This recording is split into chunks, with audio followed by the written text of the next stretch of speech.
Tell you when. Okay, I believe we are live. Yes. Welcome, welcome. We'll give people time to enter the room. I'm Depelsha McGruder, founder of MOBB United, and want to welcome you to our very special World Autism Awareness Day conversation. Happy World Autism Awareness Day. It's World Autism Awareness Day. It's World Autism Acceptance Month. So I wanted to this month, we've often had people on who are experts and clinicians, and we've talked about um, interacting with police and all kinds of things, transitioning to adulthood. You have a fan here. Uh, Transitioning to adulthood, all kind of topics related to autism. But I wanted to make this month's conversation a little more personal. I am a mom of an autistic son, and so is Danielle, and we've met personally. I don't remember, a few years ago, maybe five, At, six, at Ann's at house. Ann's house. Hopefully, Ann is watching. Shout out to Yes. Ann. Shout out Um, to Ann. That was the New so Year's. That's right. yeah, so I think it was maybe 6 or 7 years ago, Mhm. and we touched briefly on the fact that Yes. we have autistic sons. We never really had an in-depth conversation about it. So this conversation is going to be fresh, like it's going to be fresh and new, and a conversation we haven't had before, which will be interesting. So we haven't really talked about the details of our experiences. But I think it will be helpful for us, just as moms raising autistic sons, to share personally, because I think there are a lot of people out there who are trying to figure this out, trying to figure out if their child has a diagnosis of some sort, and if so, how to navigate it, and also having all the emotions and reactions to that. So I just want to help people. This will live on our platforms Right. beyond tonight, and people will discover it. And if they do, I want them to feel like they learned something. I want them to feel affirmed. I want them to feel supported, because that's what MOBB United is all about. So Yeah. before we get into the conversation, I just want to share a little bit from your bio. So this is Dr. Danielle N. Williams, as you can see, CEO of S.T.I.G.M.A Consulting Group. She named her company Stigma intentionally. It stands for Student Timely IEP Growth Modification Advocates. That's a mouthful. Because of the stigma that parents and children with disabilities face every day. That's real. And she wants to dispel that stigma. Danielle's passion for true inclusivity for all students with disabilities helped her to coin the slogan potential, power, possibilities. Very powerful. She believes that everyone who encounters a child with a disability has the potential to help the student thrive, the power to support his or her transformation, and to create endless possibilities for the child to achieve academic success. Beautiful. She's also an attorney, which I don't think we talked about. 12 years legal experience. She uses her law degree to advocate for parents and children with disabilities, ensuring that they receive all rights designated to them under the IDEA. She's also a special educator for the past 15 years. She's been an assistant principal, teacher, instructional coach, and executive director. She's currently the district director of alternative programs, Twilight principal with the Valley Stream Central High School District, where she created a school for overage, undercredited high school students with and without special needs. There's so much. I'm going to skip some of this and you can share some later, but Sure. so many things. I'll go to you serve as the chairman of the New York State Commissioners Advisory Panel for Special Education. So not just the local level, she's working at the statewide level. She's a member of Community Board 13 on the Special Education Committee. She's the immediate past Eastern Region representative for the We Are One National Committee with Jack and Jill of America. We're both also Jack and Jill moms. And that's an initiative within Jack and Jill to include differently able children in all activities and services. And she's the president of the Queens chapter of Jack and Jill. She's a member of the National Coalition of 100 Black Women, Long Island chapter, National Association for University Women. And I might leave this part out, but a member of the Long Island chapter, Okay. the National, what's that, Hampton? Anybody heard of Hampton? University alumni. Yes. Hampton Alumni Association. So she went to Howard, so we right. No, we were talking about things we whole... have in common, right? So right. we're both. I don't mind saying my age. We're both 52 years old. Mm-hmm. We both have two sons who are 13 and 16. Yes. And we went to, I won't say rival schools, but HBCUs. Howard, I went to Howard. She went to Hampton. I'm an AK. She's a Delta. Although I will always remember that your mom was the Alpha chapter, aka. So my prophytes, which is amazing. Yes, ma'am. And may she rest in peace. Yes. So that's a little bit about, is there anything else you want to share about your background before we start the conversation?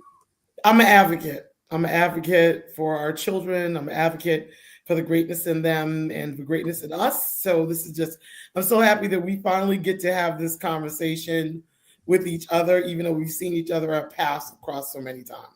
Me too. I'm thinking like we probably should have had it privately before we go live on the internet. Maybe we should have talked about some of this stuff before we go live. Now we're just going to we're here now, so let's just all talk. of our personal stories of life. But okay, let's go. So I want to start with, so this is about World Autism Awareness and Acceptance. So I think it might be good to do some level setting just on what is autism, because a lot of people don't know, like, how do you define autism?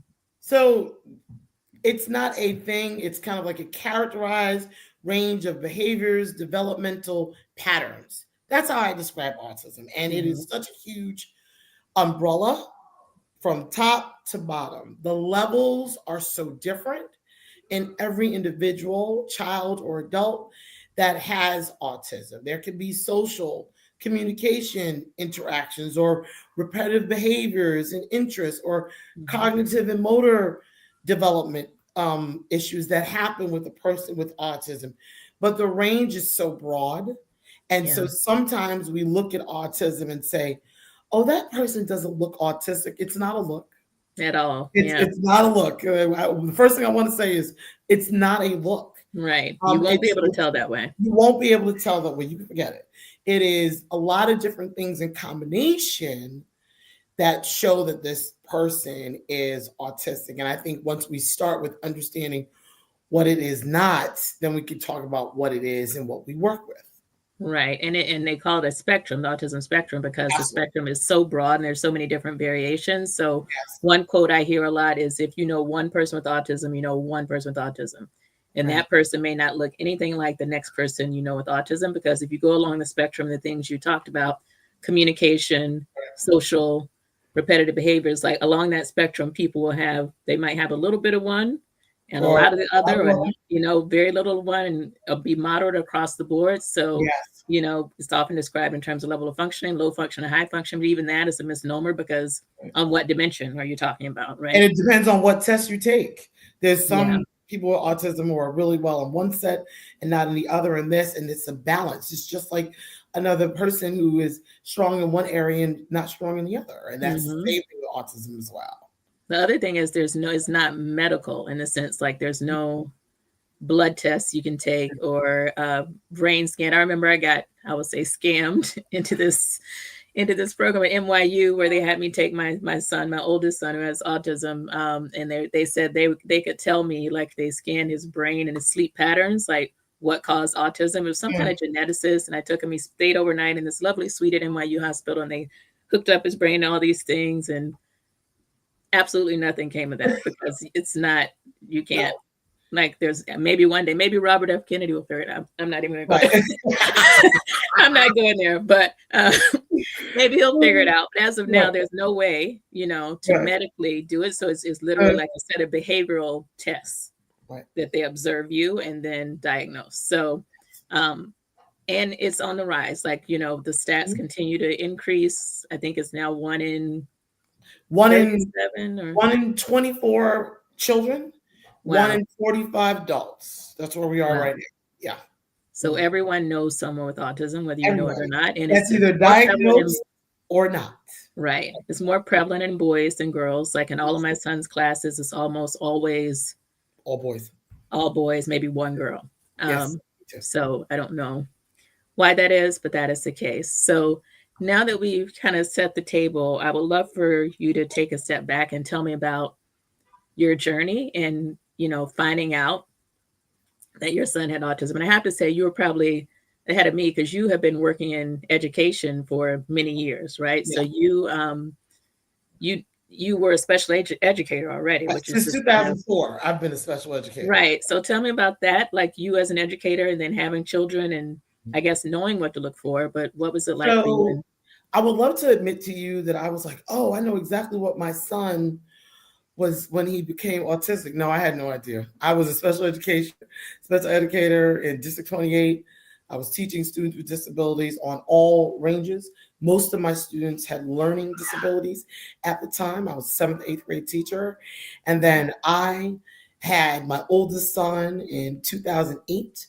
And Yeah. I noticed the walking on the tiptoes. That's the first thing I noticed. And then I said, oh, that's not a big deal. But then I saw the rocking. He would rock to kind of calm down when he was going to sleep. And I was like, is that me rocking or is him rocking? And then for me, it was verbalization and it was also behavior. And so when those things, and I fully admit, you would say, oh, Dr. Williams or Danielle, you immediately got him tested. No, I did not. No, I did not. And no, I did not. My husband and I said, he'll grow out of it. Right. Oh, no. I was not the person that said, oh, yes, and I'm going to get all the, no, I did not do that. And we went through the process of getting my oldest tested and go. And I admit, I even felt like I started late because when he started getting services, he was 3.5 right before he turned 4 to 5. I felt like I was late. I could have done it correct. And it first started with the diagnosis of other health impairment. No, well, really, we started with PDD-NOS, which is undescribed, right? And he was going to schools and this, and then we got into it and went to other health impairment, IEP, and then all of a sudden, the OHI wasn't working. It wasn't giving him what he needed. He was in a public school. And then I said, I got to do another test. And I did another test and realized he was on the autism spectrum. And the journey of acceptance was not easy. Yeah. Because I admit, I didn't want a child like this. I say that honestly. Oh, my child's autistic, and I'm going. No, I was not that person. I was sitting in the corner crying, and I was upset and saying, I teach students with disabilities. I do not want to have a child with a disability. I fully admit, because I'm on the other side. I was twice exceptional. I'm getting skipped 2 or 3 times, and this, that, and the other, and I didn't understand. But what I learned was that teaching me and teaching my son is the same thing.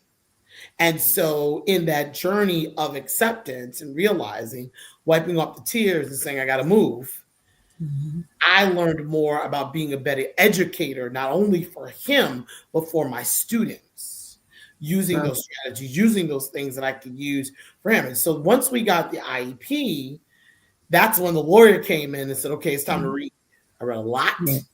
I use my legal skills all the time with my children, and I read and I dive in and I look at those IEPs, which is something that's very important to me, that IEP communicate every strength my child has, because I have 2 boys with IEPs, and we are going to talk about those weaknesses, but that's not prevalent.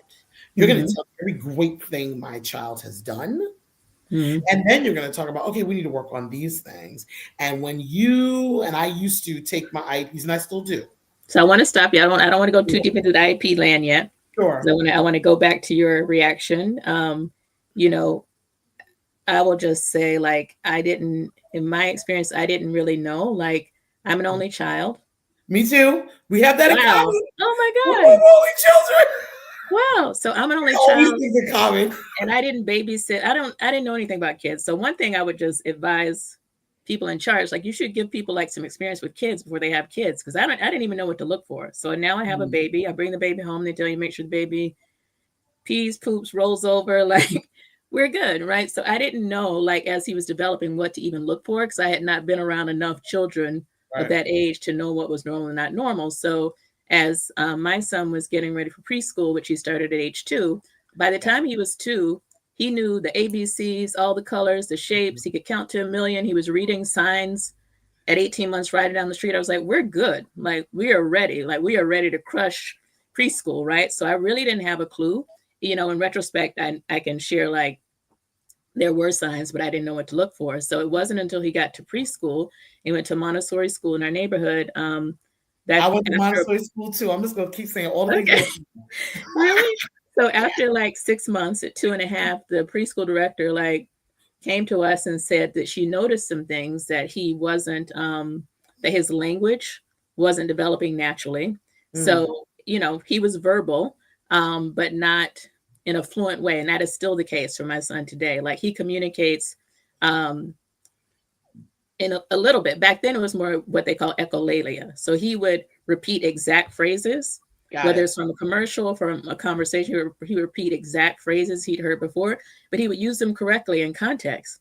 So it feels to me like we're having a conversation. I mean, he's only 2. Like, how advanced is language supposed to be? So to me, it felt like we're having a conversation because he's using the right words, he's speaking, and he's using it in context, but he would repeat exact phrases as he heard, as opposed to developing original language, right? So that was one thing she Creating noted. on his own. Right. The other thing she noted is that he wasn't socializing with other kids normally. So that was in preschool. Then if I go back in time, there were signs, because I remember like one clue was 1-year-old birthday parties. Like when every time we would go to a 1-year-old birthday party, as his peers were turning 1, my husband and I learned over time that we had to leave the party before they sang happy birthday, because every time they sang happy birthday, he would just lose it. He would start screaming, crying, like there was something about happy birthday that set him off. And so we were going all over the neighborhood, ruining 1-year-old birthday parties.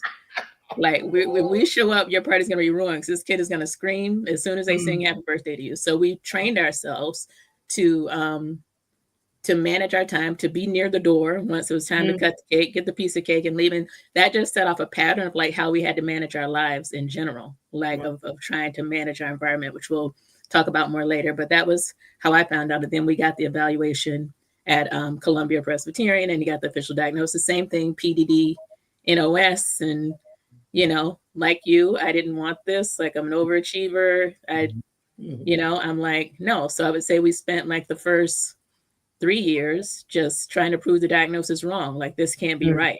It can't be right. So we're just going to like get rid of it. Like, what do we need to do? Speech therapy, occupational therapy. We got a SEAT, a special education teacher, to go into the Montessori school at first. By the next year, he transitioned to a special education school, which he's been in special education schools ever since. But, up until kindergarten, first grade, we were like, let's just therapy this away. Right. So I want to hear a little bit more about that point in time. I know you got to acceptance, like you skipped all the way to acceptance, but like, what was it like for you in the early years of like grappling with? Well, one of the things that I did with Alan, my son, is that he could not stand the sound of my voice. And that was rough on me.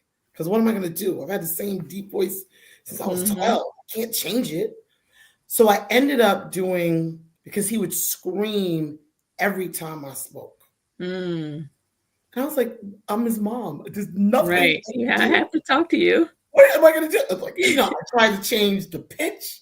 No, I was miserable. And I went to Hofstra University, and I was part of a study for 2 years on how to communicate to my oldest.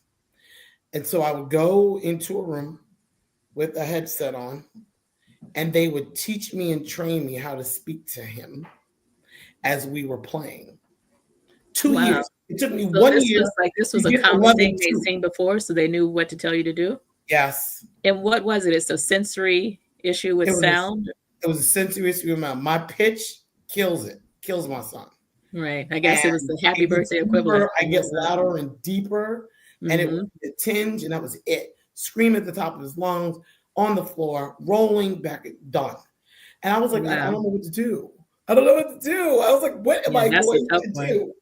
And so we did this Hofstra, and actually we are part of a study from 2012 to 14, I want to say. And we were just learning how to play. And I was learning how to speak to him. So what I learned in communicating with him was, instead of me saying, hey, can you pick up the pen? I say, can you pick up the blue pen? I put a descriptive word, and that took me a year to figure out how to do it. Now I rattle it off like it's nothing. I'm like, hey, I need you to pick up the red glasses, the blue pen, and it sounds like it's robotic. I do it simply, but that's how I communicate, and I get the response back. So that was one part of my journey. A lot of tears in part of my journey. I don't want to say I therapied it out. I was more accepting than my husband was. Yeah. And the I have sons. I can never tell you the experience of what it means to be an African American father who has an African American autistic son. I will Mm-hmm. never be able to communicate that to you. My husband is going to be able to communicate that to you. So I don't know. And it's his namesake, and he's a junior and this. Yeah, No, I that's a don't lot. know what that means. So that was a lot for him to grapple in. But once we came together, it was, how do we communicate? What are the goals we have for him? And also, what do we learn what he likes? Mm-hmm. So my oldest went from not speaking to doesn't is never quiet ever at all. I go from he goes from says one thing and then he's completely quiet for a while because he's concentrating and processing and doing that information. And he went from I sing, and then all of a sudden my son tells me, "Oh hey, I can sing and I'm going to be on Broadway." Are you kidding me? And I was like, "Where are all the?" And he hides things. That's what he does still. He's still hiding things and says, "Oh, I can do this or I can do that." So what Hmm. I'm learning from him is that sometimes he wants to keep things private himself, and he was doing that when he was a kid Hmm. because he was getting the energy or the confidence to express what he wanted to express. And that's That's something that amazing. And how I long had did that to take? You said learn. he went from not speaking to not ever not speaking. Like, No speaking until at least 3 or 4 words, mm-hmm. light phrases. But then 4, and he found a topic that he was interested in and started talking and hanging out with more friends. I will tell you this, my oldest, when he found out, this is a true story, that Lester Holt was not going to be on Nightline News, cried as if he lost a family member. Because one of the strategies we learned in speech was to follow someone on the news program. And he would Huh. turn on nightly news and mimic and repeat and move his mouth and his eyes after Lester Oh, Holt. wow. That is the truth. So when Lester Wow. Holt said he wasn't doing nightly news, my son, this is impossible. I always follow him and I talk about him and I use his words and I learn vocabulary because of it. And it Mm, was very hard for him because he was learning how to mimic, but then could create on his own. But learning the enunciation, the route, the right, how to pronounce words in a correct manner was really, really important to him. mm-hmm. So we went through that stage of him not talking, but then we added on behaviors. So now we've got someone who's talking and cannot self-regulate. Nothing. No, I'm just gonna have a tantrum anytime I want. Mm, Middle of the street, car rides were hard, yeah. trips were harder. I experienced some hard vacations. I was like, I'm not going on no more vacation. Yeah. Yes, I can't do it. I'm tired, planning with the vacations, but we got through them and to understand the type of personality. And children with autism, like adults with autism, have a personality. And we have to Mhm. listen and find their personality through however they communicate, even if it's limited communication or it's a lot of communication. They are telling us something and they want us to listen to them. Mhm. We have to start. Yeah. Yeah. I want to talk a little bit more about what you just shared about what it's like living with autism. Like 1 year on social media, and maybe I'll do it again this year. I posted like each day about what life is like with autism. So I don't think people really have a window into that. Like they see people like you and me, we're a family. Well, I'm no longer a family of 4. Sadly, my husband passed away Yes. 4 years ago. But we look like everyone else, right? Like I said, there's no way you can look and tell that someone has autism, and so they don't necessarily see the challenges involved. And so you mentioned one that I also experienced. Certainly when my son was younger, just navigating going out. Like vacations is an extreme example, but just like going out to restaurants, and like he might go to the restaurant and turn off the lights. He might go to the restaurant and just start screaming out of nowhere. I remember one very extreme case. We went to the barber shop. That used to be a trigger. Like Me getting too. The haircuts barbershop was was very hard. difficult. So Ah, that his was hard. fussing and his Yeah. sensory and the feeling Oh, of it. And one time he just fell out on the street corner screaming after the barbershop. And I had to like go outside and literally pick him up and bring him home because it was just so traumatic. So just imagine like, but it didn't happen every time, right? So it didn't happen every time. So you never know when it's going to happen. So you can't just like stay inside. You don't need to stay inside all the time. But whenever we went out, we would have like a strategic plan on what we're going to do. And I still do. It doesn't happen as frequently now at all. But I would say I would say this was mostly between, being a toddler up until maybe 8 or 10. It actually kind of went away during the pandemic. We would always have a plan if we went out. Like we go out to a restaurant, we want to sit by the door. We're at an event. Even now, like we're at a formal event, I ask for a table by the door, Yes, just in case, and just when in I go case. to plays, I always go less near the speaker. Yes. Don't be any near speakers and always an aisle seat. I do that all the time. I need to be near the bathroom on a plane because we don't have time to stand in line and wait on everybody else to go. So there are all these things you have to think about that parents of, so-called typically developing children don't have to think about, just in how you navigate life from like day to day, going to the grocery store. Am I taking him to the grocery store or not? Like, what is that experience like? How am I going to distract him? So a big thing is having noise canceling headphones, like to like drown out some of the whatever the sensory stimulation might be. And my son won't wear them, but he wears his ear pods or he wears earplugs. Mm-hmm. He doesn't like the noise canceling headphones. He's like, no, it bothers me. They're hot. But he will put an earplug in his ear in a minute and say, okay, I feel better.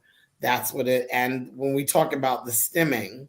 Yeah, explain to people what stimming is and like what are some examples? Stimming is a self-regulatory motion that allows a person who is autistic to self-regulate so they can calm themselves down, or if they are feeling anxious, to make a motion that soothes them. So when we started with stimming, it was sucking the two fingers in the mouth. That was a lot of years for my oldest. We're done with that now. Mm-hmm. It was tapping. I dealt with the tapping. And then I also dealt with sensory chewing. Oh my gosh. He used to eat sand. Can you believe that? Oh my goodness. I cannot believe my child still has teeth in his mouth. I'm so grateful. Because he used to crunch sand because that motion was soothing. Oh my goodness. And he still has teeth to this day. And that was a lot. Dentist and everything. I said, okay, so his teeth were good. Now because he's 16, we're at pacing. Mm-hmm. Hard pacing. My mother passed away in September 23. And when he went to the hospital to see her for the last time, he walked those hallways as if he was burning a hole in the floor. Burn hole, just pacing. And my son is constantly pacing. And always in the back, movement upstairs. I can hear him now. Okay. That's what he's doing. If he has a rolling chair, you hear the roll go back and forth, and it's soothing. But now, because my oldest is verbal, very verbal, he'll say, okay, Mom, I'm feeling frustrated. I need to go take a walk. Dawn. Yeah, I don't really get the opportunity to say, okay, you can go. He's gone. Took the tea and he's out. And so he comes back and goes, okay, I feel much better now. I'm able to calm down. We're like, okay. But he's still pacing is where we are. So what I'm learning about him is when he's sitting in class for periods of time, there has to be an area in the back where he could just get up and pace and still do his work and participate, but still be pacing. That's what he's now. That's what's soothing him. And also the way I placed his bed in his bedroom. It's on a corner of the wall. And he always is on the far corner, always kind of coddling close together. So he's got pillows, and he puts the pillows right beside him, and he's on the edge of the wall. So he's here, this is the wall, this is the child, and then the pillows are right here. And every morning I wake him up, and I'm like, okay, it's still the same pillow. That's what it makes him feel secure. I'm laughing because my son's latest thing, and this isn't even what I was about to share, but you reminded me his latest thing, like as of a few weeks ago, he likes to get in my bed, but pull the sheets and mattress cover off and climb under the mattress cover. Because he likes to feel the mattress. I guess so. The, It the drives me ribbing in nuts. the 'Cause I'm mattress. tired of having to make up my bed over and over again. But I'll go in there. He's like taking the mattress cover off and gotten under the mattress. I guess it's the feeling of the mattress and maybe the Yes. snuggliness of the mattress cover. So there Mhm. are things like that. His big thing is playing in water. So he loves to play in the sink. He Okay. also loves to pour things out. So he doesn't do it all the time, but we have to like hide hand soap, Oh wow. dishwashing liquid, Mm. wash detergent, lotion, hair Okay. products. Like he may He's just dumping it. He's dumping just pour it out. Like there's some sensation he gets from pouring things. He may pour out a brand new carton of juice it. for a Mm. drink, and so this get very expensive. So the Yes, way that ma'am. impacts. Think about like the way that impacts you as a family. Think about like now going on vacation, or like you said, Yes, going to stay at someone's house. Like I can't go on vacation with everybody and go share a house and stay in that's right. everyone's house. And if I do, I give them a warning. Like he may pour out your stuff, so hide your stuff. I'm not going to be held liable if That's your right. lotion comes up missing. I'm telling you now, lock up your lotion, or the dishwashing liquid, or get some bar Look, soap.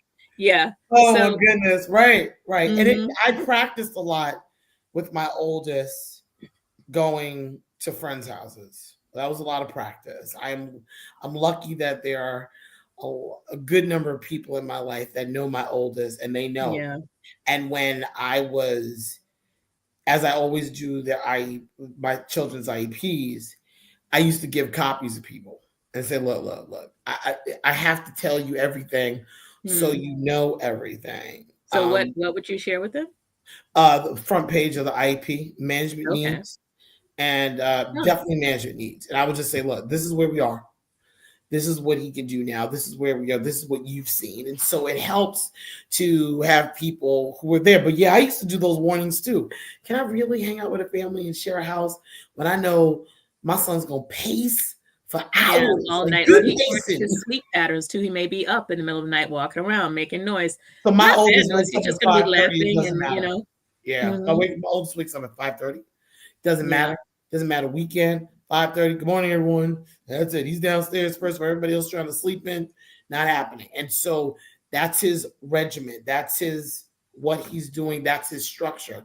And living with a child with my son, it's all about structure and discipline. It's about mhm. the structure. You gotta have 5:30, he's up. And I mean, I could tell you 5:30, he's up. I wake him up and say, hey, good Mhm. morning. He goes in by 5:56. 5:50, he's out that bathroom. He's getting dressed. Yeah. 5:56, 6 o'clock. He's waiting up his brother. Boom. And we're doing this series of what needs to go on. And that's very particular for him. When there's too much lucidity, that's where the issues come. Yeah. And I know when my son was the most successful is when he went to his preschool and he would be on 15-minute intervals. And I still have a copy of that schedule. Mhm. 15-minute intervals, he would switch. And it was like clockwork. And I said, this is crazy for a 3 or 4-year-old to do. Mhm. Flourished in those 15-minute intervals. The structure was right. And he goes Yeah. to private school now where it's important. Those structures are in place. I need to do this. I need to do this. And that's really important as well. Yeah. Structure, routine are very important. Yeah. I would say it's probably easier though to create structure for my son who has autism, the one who doesn't, because they crave that, right? So it's Yes. much easier. He goes to bed on time. He wakes up. He goes along with the program. I got a Um, 6-year-old who goes to bed at 9:30, and the yeah, on his own 13-year-old, most of 13-year-old the like, time. it's 11. Let's stay Right. up all night. What are Exactly. you doing? Same. So they should call each other. But also my son puts everything back in the right place. So that's a Oh, benefit. well, I need Like to talk to your son because my he son puts does not. everything back in the right place. Man. Wherever he thinks things should go, that's where they should go. Right. Yeah. So he's decided that my purse hangs on a certain chair in the living room. So if he sees my purse anywhere else, he's going to put it there. He puts the shoes where the shoes go. He always puts the remote control back where the remote control So goes. your So that house is neat and clean. God. well, I mean, not with everybody else, but he's doing his part. So I always know, like, if something's missing, we have to think, like, where would he put it? Oh, Where good. does he think it should go? Right. But it's predictable. So there are all Yeah. these kind of things, but routine and structure are very important. I wanted to ask you, for moms who are out there, or parents, what advice would you give to people who are listening who may suspect their child may have autism? Like, where would you tell them to start? And are any things you wish you'd done differently? One thing I didn't share when I was sharing the earlier story is that I did actually call out. We both got the diagnosis, I think, at 3 and services like 3.5. But I actually called out early intervention when he was 18 months or before 18 months because he wasn't eating, or he would only eat white, creamy foods. He would only eat things that are whiter, so mashed potatoes, rice, grits, and then he would only drink Pediasure, but only the one with the green top, not the blue top. So like it was very specific. And so I called early intervention out because of that, because I think that was also an early sign. But when they got here, one, he started eating crackers on that day. And then he was doing all these things at the ABCs and the shape. They were like, this kid is brilliant. Like, he's fine. So we didn't get early intervention services or a diagnosis. Also, at the time, we were going to a pediatrician who, we raised these concerns. Like, what do you think about this? She's like, oh, he's just a quirky kid. He's fine. He's just quirky. So it's also important to have professionals in your life who are more diligent and who know what to look for as well. Because we probably could have gotten services earlier, whether it would have made a difference, I don't know. But like you, I wish we had started at 1 instead of 3 or 4. Definitely. So going back to your question, I think that knowledge is power. That's it. It's very simple. You are in charge of your child. Getting your child tested through public school, writing a letter saying, I want to get my child tested, and getting that information, and then making a conscious choice. If you choose to do something or not, is your choice as parent. I know for me, I had to deal with the stigma of what this would look like for his life. Because when I changed his IEP from other health impairment to autism, that was a choice. That was a conscious, intentional choice. It was, if I do OHI, he's not going to get a lot of services. And I'm going to be fighting concerns all the time. If I do autism, I'm going to get all the services, but I got to deal with the stigma. Right. Which one can I battle? I'm going to battle the stigma. I'm going to battle the autism one. That's the choice that we made as a family. And so that was really intriguing to do. And for me, it was testing. I tested. I always, and I still do this to this day, because both of my children we're up for triangles this year. I just finished the other one. I always get an outside independent evaluation as well as, because my children look different in school than out. One of my children, my youngest, tests better when he's on one-to-one in a quiet space than in the large school that he's in right now, which is making me think, as he's going into 8th grade in high school, we're going to look at smaller high schools for him. Yeah. My oldest, I always knew, no, you can't go to a big school. That's out, not happening. No way. Likes to be the big fish in the small pond. Everybody got to know him. Used to call my oldest the mayor. No way. Okay. You got to be, everybody's got to know. He knows everybody. He's like, cheers. Everybody has to know his name. Yeah, that's his name, right? And everybody calls it. And I'm okay with that, because I'm learning that about him in his journey. And so I'm learning that about, but from a parent perspective, getting tested, there's nothing wrong with getting tested. It's information for you, because I use the IEPs not only for school, but at home. How we communicate. Oh, he's going to do this. My children participate in other organizations like Jack and Jill of America and Kappa League and this. We need to know. And those organizations know about my children and know this is what we can do. My child just went to teen conference. It was okay. He made it. Was that his first time? Yes, Lord. It was a lot. But I went to teen conference the year before and previewed it. Things that I do as a parent. I preview a lot of things before I'm going to put my child in that experience. Not because I'm protecting him, because I can tell somebody, hey, I saw this, I saw that, I saw this, I saw that. I'm experiencing. He may not be able to handle this. He could do this. He could do that. That's okay. And even if it wasn't the most successful, he had some parts that were great. Him getting that experience is also something that's really important. And so what I've learned is previewing before. So when we do family trips, okay, how long is it going to take us? What are we going to do here? Things of that sort are going to be Yeah. really helpful. And so what I find is if we do those things, the preview helps. It doesn't prepare for everything, right? It's not perfect, but at least it gives us something to work with in what we can do. And that's really important as well. Right. So you preview the environment, the situation, the accommodations. Yes. Mm-hmm. I always do. I try to. Mm-hmm. Sometimes it's good for my son to just experience it, but we practiced before. My son is now what we call completely travel trained. He can take the MTA bus, the train, or this, that, and the other. Probably take it better than me because I am not a That's trained. amazing. But what did my husband have to do? Okay, you want to go on a bus. So we're going to do this in the month of December. Eric still does it. Every Friday we're going and we're going to do all the routes that you can take to school. Then you're going to decide the route that you like. And that's going to be the route you take. And then in January, we started with 1 day a week. Then we did 2 days a week. Now we're at 3 days a week. Now it's April, we're at 4 days a week. Wow. He's taking an MTA bus, and soon that will be off. A lot of process. And we're doing the same process with my youngest. You want to do all these after school programs? Mom can't pick you up all the time. What can you do? We're doing the same thing, that practice beforehand, which is really important.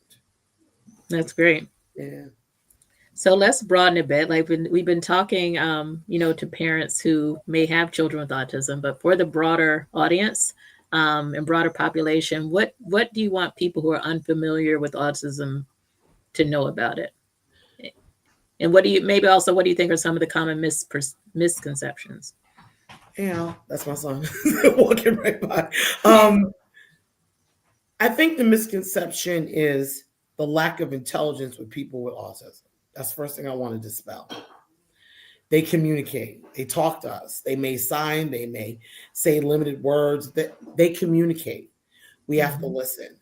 Giving an opportunity for someone who has autism is really important, and allowing them to find their own authenticity, whichever way they can, is one of the best things that they can do.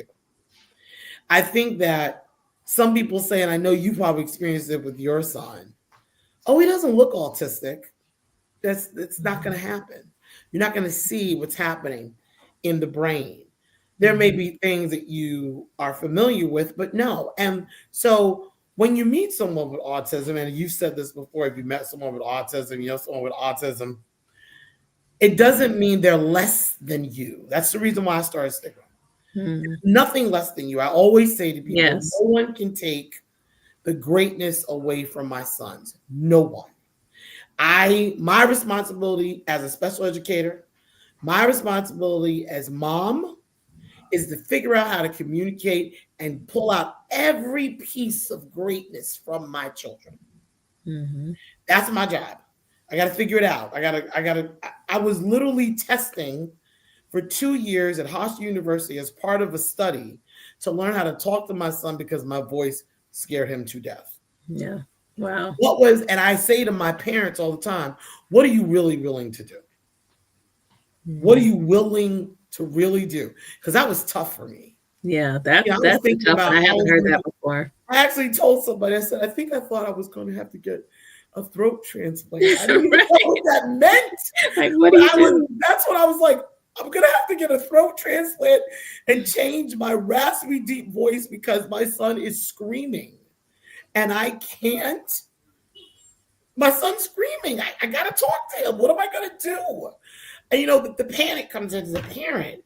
And so I just am like, those are the things that I want you to learn about people with autism. And know that it's not just children. They develop into adults, or they're adults with autism.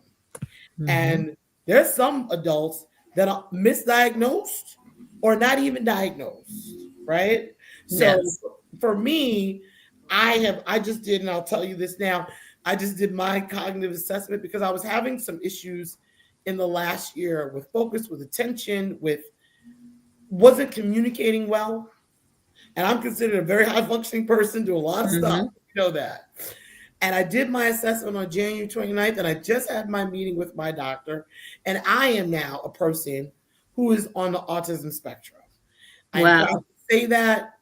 I'm excited to say that.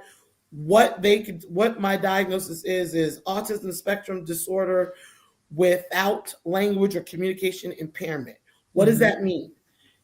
That used to be the old Asperger's syndrome, right? They have people who are super high functioning, can do all these things, Asperger's syndrome. They don't say that anymore. They said you're an adult with autism. And I also have ADHD and hyperactivity with a combined presentation. So recently, I just told my sons about my diagnosis. And I've always advocated for my sons all the time. But it was interesting how I feel like our relationship has changed just in the last 2 days, because my sons both said to me, "Oh, so you're like us." Mm. It really took me aback because I was like, did I put myself on a pedestal? I'm going through all these Right. things in my Yeah. mind. But it was just a way of them communicating to me and saying, "Oh, I can do what you do now, Mom." What did that You're feel like? all We have a couple of questions. We have a question from the yeah. audience we'll get to, but I want to hear, like, what did that feel like for you to get this diagnosis in your At 50s 52 and then to years have that old, kind of connection with your sons? at 52 years old, to get a diagnosis that I am on the autism spectrum is scary. It's clarity. It creates tears. Oh my gosh, does it answer so many questions for me, because I Wow. struggled as a child in school. No, I was always on the top of my class, but I cannot take a state assessment to save my life. I was in the lowest percentile for SATs, LSATs, all that stuff. And it took me to the age of 27 to learn how to take state exams correctly for me to pass. And I needed accommodations. And I still do, make it very clear, need accommodations, need extended time. I'm a slow processor. I met with my doctor yesterday, and he said, your communication and language skills are superior.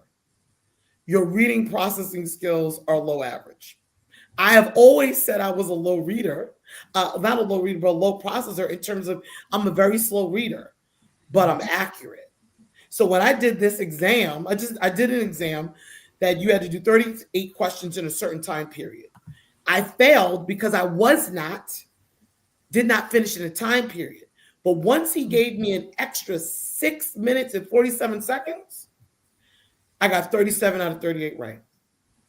What did That's that do? amazing. So that speaks to the importance of accommodations. So that speaks to accommodations, and I'm going to need accommodations as I continue with things. And so the connection that it gave to my sons, I realized that I guess my sons thought I was brilliant or untouchable, and I was all these things.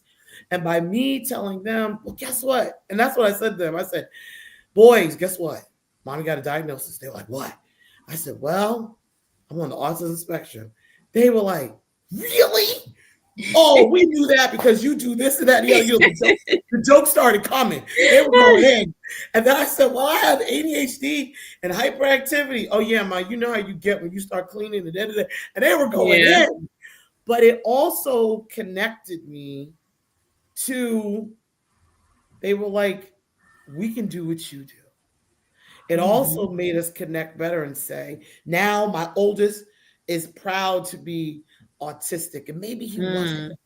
That's My beautiful. youngest says, oh, I have ADHD. That's why I pick my fingers, but I'm working on that. But I know situations where I don't need. So now we're able to have conversations of what I can handle, what I can't handle, and bring this into what I do with stigma. It makes sense that I started a company to advocate for children with disabilities, because I was probably a child with disability who was never officially diagnosed.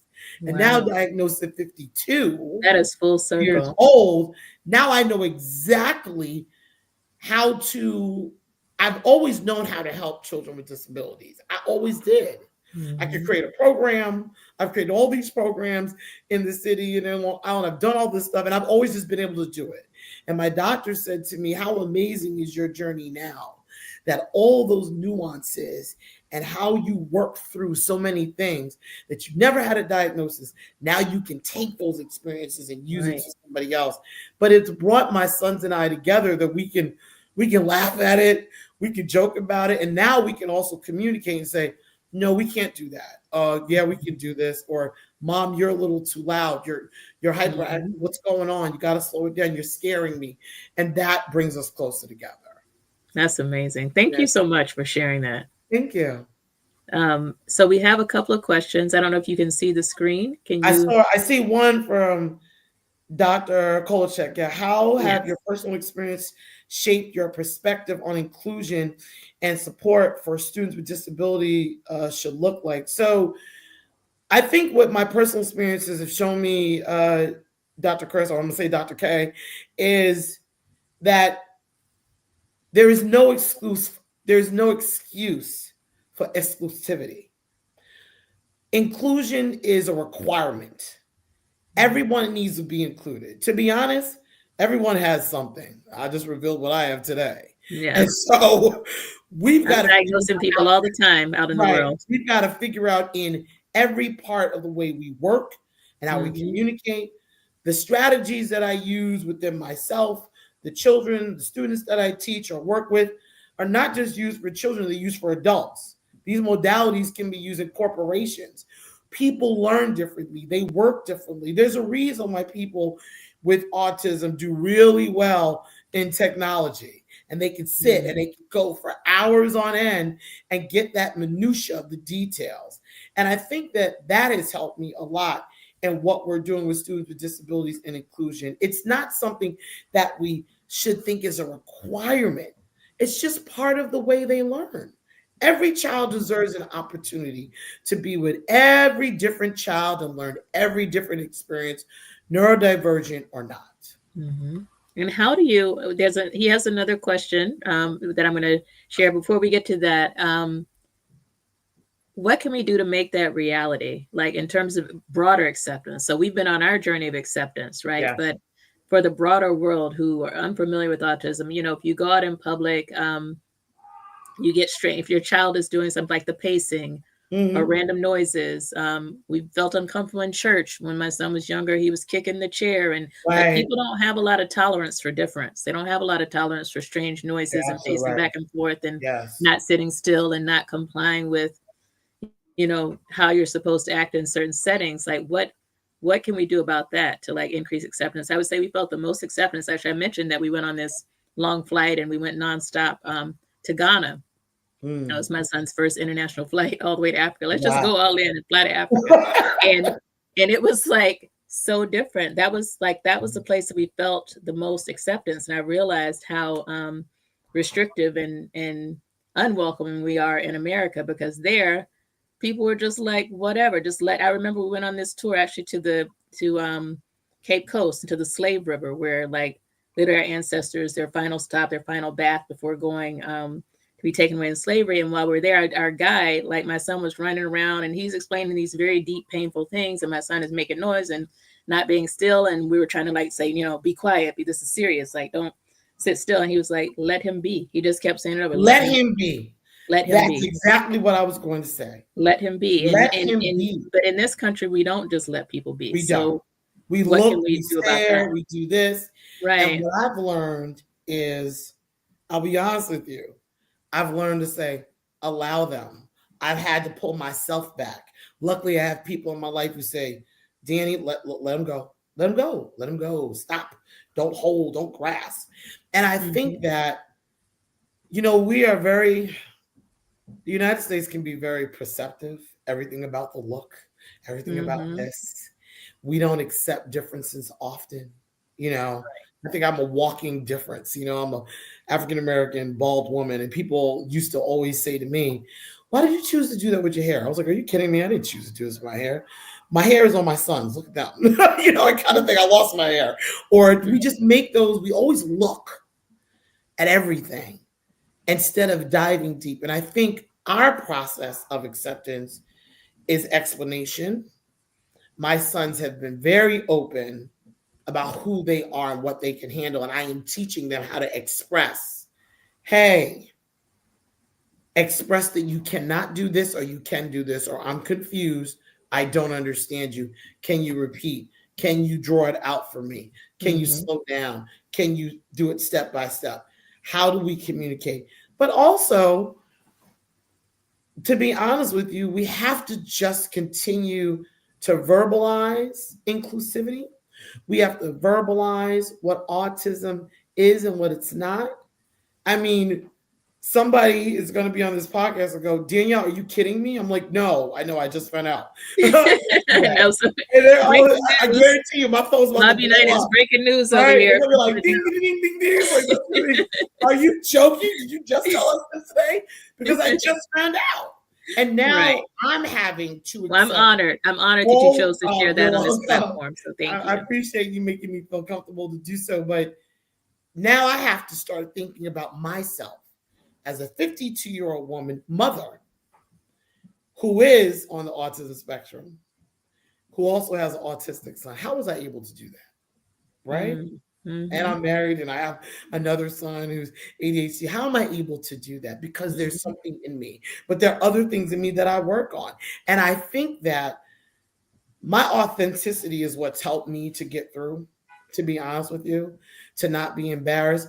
There are definitely days I've wanted to pull my children back and go, oh, and then I go, nope, Danielle, let them be is what I have to do. If that's what he needs, then that's what he needs. Now, you're not going to roll on the floor. You know, I think I come from the old school. Like, are you kidding me?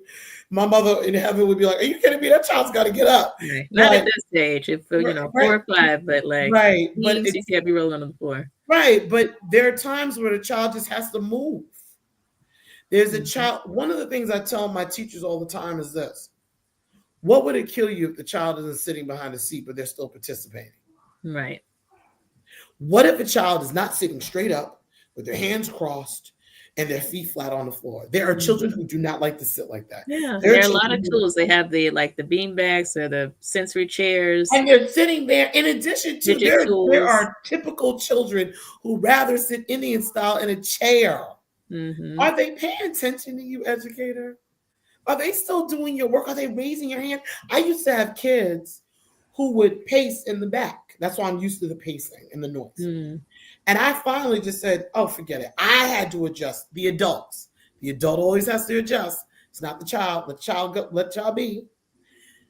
I would put just boards in the back or clipboards in the back with a pencil. Just get up and walk. And I would have children walking in the back, pacing, and writing notes, fully participating in my classroom. It was me that had to adjust. It was never their issue. Wow. And then it was sit We're back down. so far from that. Like, our education system is so far from that, on a widespread basis anyway. Individual educators may do it, but systematically we're not. It's very difficult.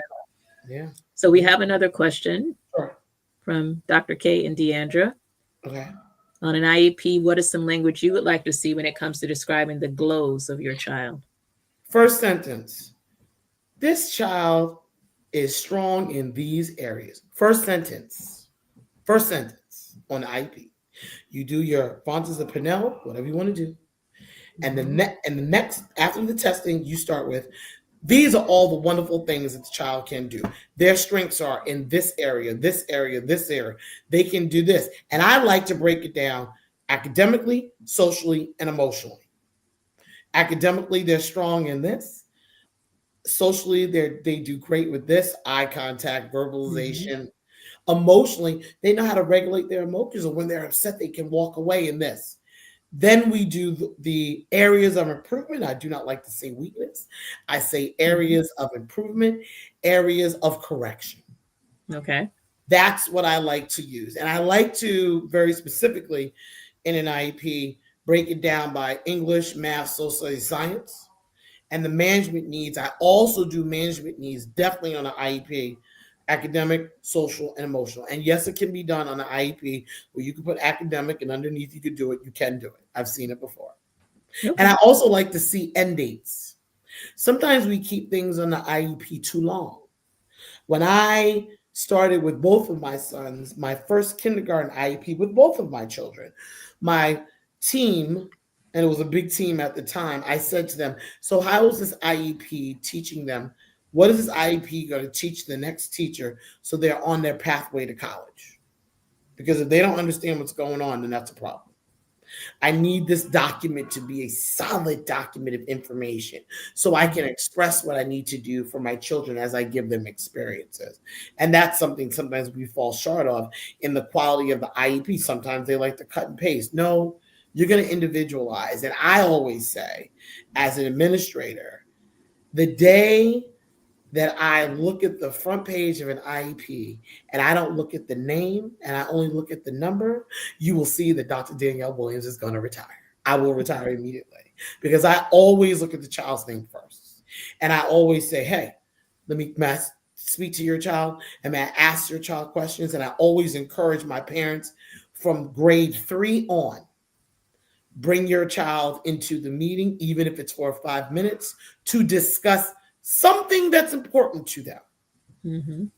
It could be their related services. It could be they're riding the bus. It could be they're in a class. They can tell you how they feel because remember, we are not with them for the 8 hours during the day in the school day. We see them a shorter time during the year. In the summertime, we see them all the time, but not during the year. So I need to know what they are thinking and what they are doing as well. Mm-hmm. Yeah. Thank you so much. We are nearing the end of the hour. Yeah. And so first, I just want to thank you so much for doing this. It's been an enriching conversation. We should have had this a long time ago. I know. To be continued. We'll keep talking personally and also do a part 2. And I have a preview. We're going to be talking again in a few weeks. Book on Jack and Jill a bit, where we'll go more into like the mechanics of navigating education systems, IEPs, accommodations, medication, which we didn't talk about. Yes. So stay tuned for promotion on that, and we'll have some other panelists as well. But I wanted this to be more intimate and personal on this very special World Autism Awareness Day. So I want to end with one more question than anything else you want to share. But my question is, what is your hope for your son's future and for the future of the autism community that you're now a part of? Yes. My hope is that he continues to dive into what he wants to do, which is technology and animation, that he continues to highlight his differences and enjoys the path of growth. For the autism community, keep going. You don't give up. I'll end as I always start with. No one can take away our greatness. No one.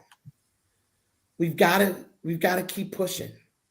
We've got to keep pushing. There are a lot of emotions that go on in our journey, but there's no one that can tell us we are not great individuals in this world that do not have value. We all have value. We just have to figure out where it is. That's the most important. That's beautiful. And I would just say briefly for my son, I want happiness and peace. He has such a peaceful spirit. I was just, his ABA therapist was just here and she was like, he just has such positive energy. Like, my son isn't as verbal as your son's. He can articulate his basic wants and needs, but just his energy is always so positive and upbeat that whenever I need peace, if I'm around him, I'm gonna feel peace. Right. I'm gonna feel peace, and I want obviously health and longevity for him, and I want him to experience love. I don't know if you saw that Netflix show. Did you see that show about autistic people dating? Yes. Oh my goodness. Were you crying as much as I was crying? I was crying. I was all over the place, like yelling, losing my mind. Yeah. So I don't know how that happens, but it will. We'll be on the journey together. So is there anything else you want to share? Anything I didn't ask, or just any final words you'd like to share? I just want to say thank you, everybody. You can get access to my website through Depelsha if you ever need advice or you need a conversation or you just What's the website? I'm going to put it in the chat. S.T.I.G.M.A Consulting Group LLC.com. It's very easy. Consulting Group LLC.com. Okay. And you can find it right on Google and click on, and you'll see the pictures of my sons and myself and what I do. And it's so important to just keep going, keep believing, keep moving forward. It's a World Autism Awareness Day is a great day, but we're past awareness now. We are at Mm. acceptance. Know that 1 in every 45 adults that you meet has autism, and 1 in every 25 children does too. And guess what? They're fine. Let them be, let them grow, let them do what Let they're them be. supposed to do. Yes, Mhm. that's what we're going to end with. Let them be. Mhm. Thank you so much. That's beautiful. Thank you. Appreciate you so much. Appreciate you too. I'm so Thank excited. you, everyone, for joining. And please share this. This will be live on our Yes. platforms indefinitely on Facebook, YouTube, LinkedIn. So whatever is your platform of choice, it'll also be on Spotify. Yes. That'll take a little while longer to upload, and on our website, mobbunited.org. So please share widely with anyone who you think may benefit from hearing this conversation. Thank you Good so night. much. Happy It was World awesome. Autism Awareness Day. Yes. Thank you Happy so World much. Autism Awareness Day. Nice Bye-bye. day. Bye.